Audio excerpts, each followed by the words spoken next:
Whispers say Jung stumbled upon a terrifying truth. Some people see things others can't, and it destroys them. Is it intuition, madness, or something else entirely? What Jung revealed might change how you see yourself. Watch till the end and hit subscribe for more hidden psychology secrets. In 913, during one of the most difficult seasons of his own life, Carl Jung encountered a patient unlike any he had ever seen. Jung himself was wrestling with visions, dreams, and inner chaos after breaking away from Freud. But what shocked him wasn't his own turmoil, it was the woman who came to him for help. She wasn't delusional, and she wasn't unstable. In fact, she had a gift that was almost impossible to explain. She could step into any room and instantly feel the atmosphere. She knew who was pretending, who was holding back tears, and who was silently angry. Lies, secrets, and hidden resentments were like open books to her. The more Jung listened, the more unsettled he became. Her observations weren't vague guesses. They were frighteningly accurate. Every time he checked, her descriptions lined up with the truth. Jung realized he wasn't treating an illness at all. He was witnessing something far more mysterious, a rare form of perception so sharp it became dangerous. At first, it might sound like a superpower. Imagine having the ability to see through facades, to catch what no one else notices, to understand people on a level deeper than words. But Jung quickly realized this gift came with a hidden curse. This patient struggled to keep friendships. People didn't feel safe around her. They felt exposed, almost naked in her presence. Small talk was impossible because she always pierced through the surface. Employers found her unsettling. Even in simple social settings, her presence disrupted the unspoken rules that keep groups running smoothly. She was not broken, she was burdened. And that was the first thing Jung understood. Seeing too much of reality is not an advantage when everyone else prefers the illusion. But Jung also knew this wasn't just one woman. He began to see the same pattern in other patients, and it terrified him. Because what he discovered next revealed that the cost of extraordinary perception wasn't just loneliness, it was something much darker. Jung eventually gave this phenomenon a name: differentiated perception. It was the ability to detect not just conscious behavior, but the unconscious layers beneath it. These individuals noticed the sadness hidden behind a smile, the silent tension in a group, the secret motivations that others couldn't even admit to themselves. On the surface, that sounds like wisdom, but Jung saw the hidden danger. Societies, families, and groups survive partly because people agree not to see everything. There are silent rules, collective blind spots, and unspoken agreements that keep life functioning. When someone perceives what nobody else dares to acknowledge, they don't just stand out, they destabilize the entire structure. They don't mean to cause disruption, but their very presence is enough to break the illusions everyone else relies on. That's why Jung called this discovery dangerous. Not because the perception was wrong, but because it was too right. And the most disturbing part, these people didn't just see the truth. They became the target of unconscious hostility for exposing it. Jung noticed a strange and painful pattern. Whenever these highly perceptive people shared what they saw, no matter how gently, it almost always backfired. If they mentioned that someone seemed troubled, they'd be accused of being negative. If they pointed out a problem, they'd be blamed for causing drama. If they voiced a concern, people lashed out as though the observer was the problem. Jung understood this as shadow projection. People don't like having their hidden flaws or secret pain exposed. So instead of facing those truths, they project their discomfort onto the one holding up the mirror. The result? The perceptive person becomes the scapegoat. The one who sees most clearly ends up carrying the blame for everything others can't face.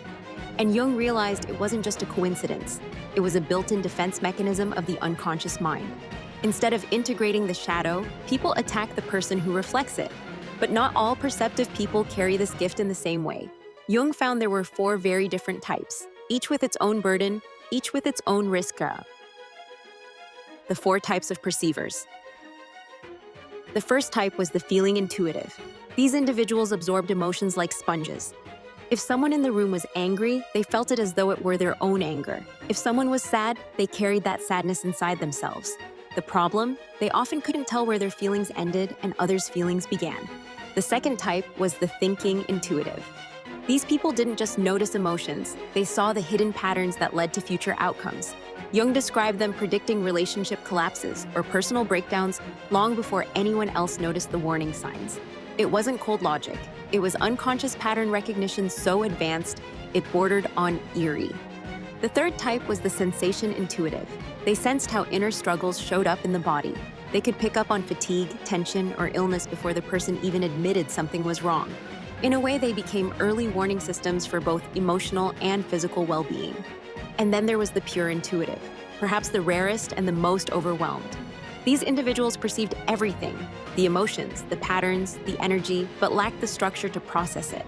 Their gift flooded them constantly, leaving them in a state of confusion and exhaustion. Jung realized that no matter the type, the danger wasn't just in what they saw, it was in how the world responded to them. The three dangers Jung warned about.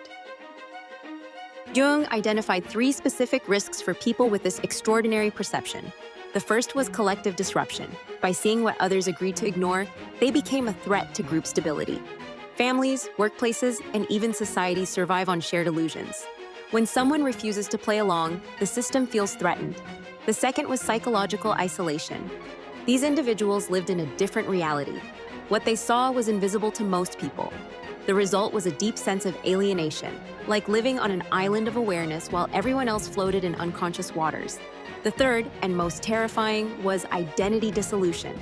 By absorbing so much unconscious material from others, they risked losing themselves completely.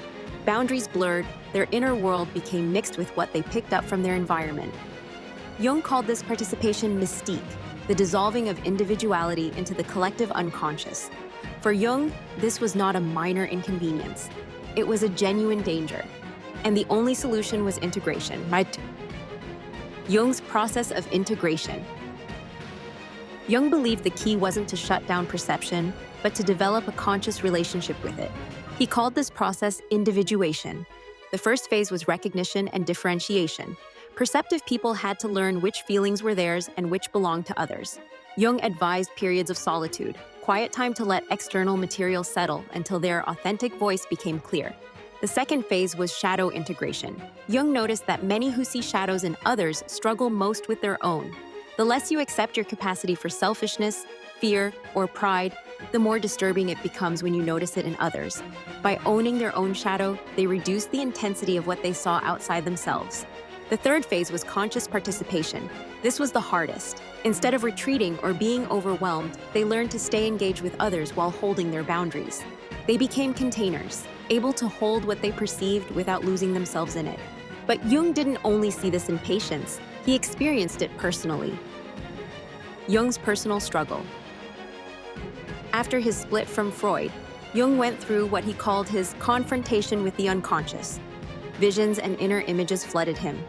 At times, he feared he was slipping into madness, but instead of resisting, he studied his experiences carefully. He painted, he wrote, and he turned his inner storm into material for psychological research. His private notes from this period later became the Red Book.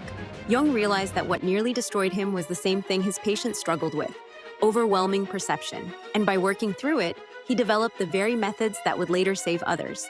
But not everyone managed to integrate their perception as he did. Some collapsed under the weight of it, others transformed, and the difference between collapse and transformation became one of Jung's deepest obsessions. Take the philosopher Nietzsche, for example. His insights cut through every illusion: religion, society, morality. He saw deeper than most people could handle, but instead of integrating his perception, he became consumed by it. His brilliance turned into torment.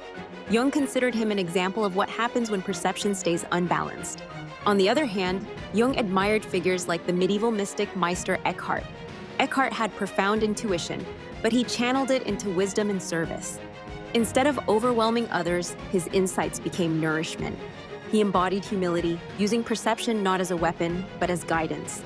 Jung himself was a living example of the second path, transformation instead of collapse. But he also noticed that even those with great potential could fall into subtle traps. The first trap Jung warned about was inflation. This happens when someone identifies too strongly with their gift. They start to believe they're chosen, special, or the only one who sees the truth. But instead of connection, this creates arrogance and isolation. The second trap was withdrawal. Some perceptive people, tired of rejection, retreat completely. They convince themselves that others aren't worth their time. But Jung saw this not as wisdom, but as defeat. The third trap was the helper's identity. Many lose themselves in trying to save everyone else. They become addicted to being needed, but in the process, they forget their own development. And finally, there was the overwhelm return. Even those who integrate their perception can regress. Stress, trauma, or exhaustion can cause old patterns to return. Jung emphasized that integration isn't permanent, it's a lifelong process. So what keeps perception healthy and balanced? Jung left behind daily practices that turned chaos into clarity. The first practice was solitude, not loneliness, but intentional time alone to clear away the noise and hear your own inner voice. The second was conscious choice. Instead of using your perception all the time, choose when and with whom to engage it. Not every situation deserves your full depth. The third was shadow work. Regularly reflect on your own hidden motives, so you don't unconsciously project them onto others. The fourth was supportive connections. Surround yourself with people who understand, even if it's only a few. Safe relationships are essential for staying grounded. And finally, creative expression. Jung painted, wrote, and built stone towers. For others, it might be music, storytelling, or art. The goal is to give overwhelming perception a safe outlet. Because when used wisely, this ability isn't just personal. It has a collective purpose. Jung believed that highly perceptive individuals weren't accidents. They were ahead of their time. He called them pioneers of consciousness, people who experienced truths that society wasn't yet ready to handle. Throughout history, these individuals showed up as visionaries, mystics, and creators. They suffered for seeing too much, but they also prepared the way for cultural change. Jung wrote that what first appears in one person often becomes collective wisdom later. The individual is like a testing ground for what humanity will eventually need. And maybe that's why your struggles feel so heavy. Maybe they're not just about you. Maybe they're a reflection of what the world hasn't learned to face yet. Transformation stages. Jung described 4 key stages of turning this dangerous perception into wisdom. Stage 1, recognition without overwhelm, accepting your gift without letting it crush you. Stage 2, integration without isolation, learning to live authentically while staying connected to others. Stage 3, service without sacrifice, offering your perception as a gift rather than carrying it as a burden. Stage 4, legacy without attachment, using your perception to serve the future without needing recognition in the present. The message was simple but powerful. It's not about saving the world. It's about becoming fully yourself and letting that authenticity naturally ripple outward. Jung's most dangerous discovery was never about madness. It was about what happens when people see what others can't. Some collapse under the weight of it. Others transform and become exactly what society needs most. So here's the question. Do you see yourself in this story? Do you recognize parts of yourself in the feeling intuitive, the thinking intuitive, the sensation intuitive, or the pure intuitive? Drop your thoughts in the comments. I'd love to hear which type resonates with you. And if this opened your eyes, check out my video on Jung's 7 psychological places that can quietly drain your mind. It might explain why certain environments feel so toxic for people like you. Remember this, your gift isn't a curse. It's the way you carry it that makes the difference. The world may not always understand you, but it needs you more than it knows.